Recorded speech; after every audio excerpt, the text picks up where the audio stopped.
Do you have an anime that you absolutely love, but you know the story really isn't that great? Today we're talking about certain instances where an anime can be worth watching even if it doesn't have that great of a story.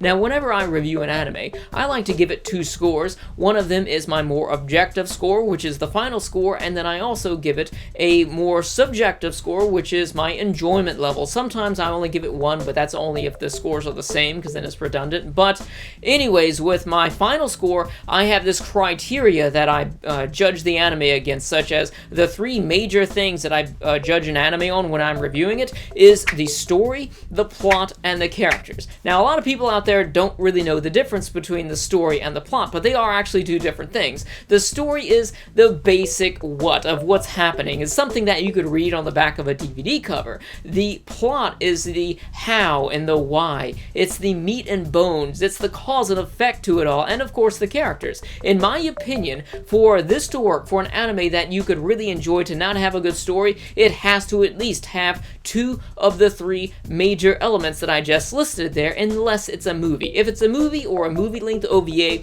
it doesn't necessarily have to have either of those, because at that point, it could really fall up to subjective matters, such as, with me, really cheesy, really crappy, the campy monster flicks from the 80s, stuff like Genocyber. That's something that I enjoy, but it doesn't really have either of those three going for it. So for movies and movie-length OVAs, that's alright. Now for anime series, it's possible for it to still be worth watching if it has two of the three, if it's 12 to 24 episodes. Anything past 24 episodes, I would say, is a bit pushing it. Some people have tolerance out there to watch something without two of the three of hundreds of episodes out there, and that's a major tolerance right there. I couldn't do it. That's beyond my tolerance level. But for an anime series to not have to lack either plot, story, or characters, to have two of the three there, it can still be very good and be lacking in one. But needless to say, if you're recommending something to your friends or you're reviewing something, then you have to point out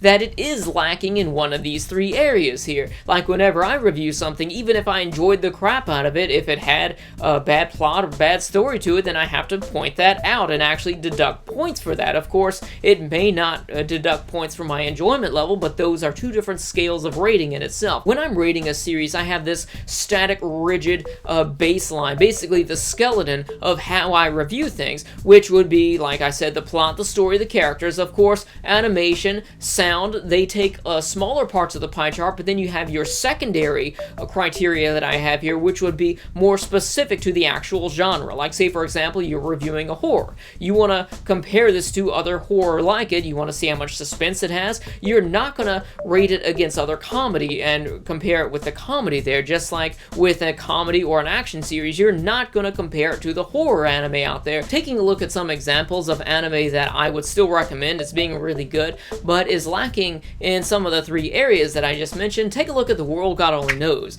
This is an anime that is more heavy with the story and the characters, not so much the overall plot as a whole with this, but it also contains very heavy comedy. So it excels in the genre that it's set to, which is romantic comedy. It works very well for that, and it has very enjoyable and interesting characters. Take a look at my favorite OVA series of all time, Golden Boy. It's hilarious, and I rewatch that more than anything that I'm standing in front of right here. I've watched that so many times whenever I have a chance. Usually I watch it on holidays. It's kind of like a tradition with me. Like if I'm with somebody, like with friends or whatever at the time, I watch that or rewatch that. It's hilarious, and I love it. It's got a very close emotional bond with me at this point, but it's mostly focusing on the plot, not so much on the characters of the story. It also excels with its English voice acting, which is a secondary aspect of the rating system here, and it also works very well with a comedy, which is another secondary part of the rating system. Taking a look at a few movies that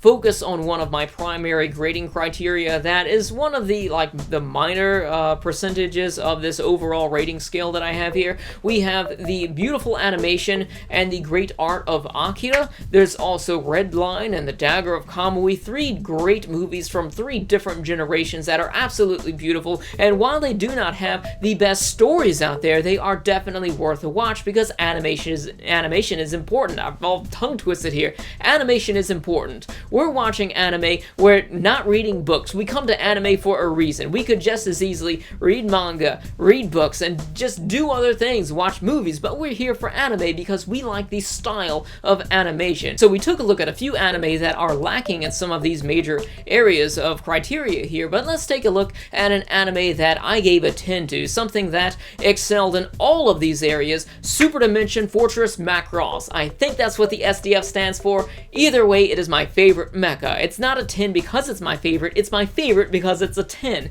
and it really excels in all of these major grading criteria that I have. It's got a great story to it, the plot develops smoothly and beautifully, also the characters. It feels almost as if it could have been a slice of life without all of the mechs in it, and it would have worked just as well. There's a complicated love triangle. The characters, everybody is characterized beautifully. You can tell what certain characters like and don't like, and they learn and grow and evolve. Then you have all of these other alien species, and you can actually learn a lot about their civilizations, and they actually grow and evolve, and you can tell different ways in their thought pattern as well. So it's really great because of those, and then it also has good romance. It's got a little bit of good comedy there to it as well, and it's got great action. So everything that I can think of, it really excels at it, even with the animation.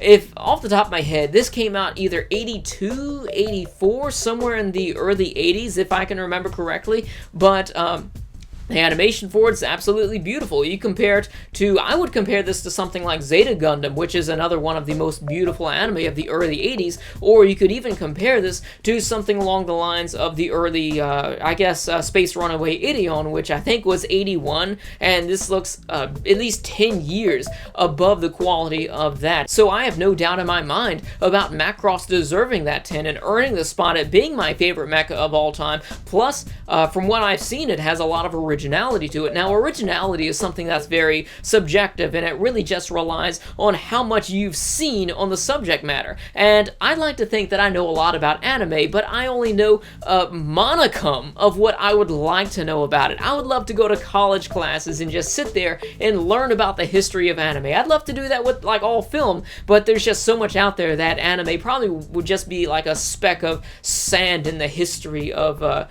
film and cinema and storytelling. So you got novels mixed in there too, and I'm interested in all that. I wouldn't say I'm a cinemaphile. I'm just a person who loves story, and I'm a person that really loves anime too. So anyways, let me know your thoughts about this in the comment section below. What are some anime that you truly love, but you can admit that they don't have that great of a story?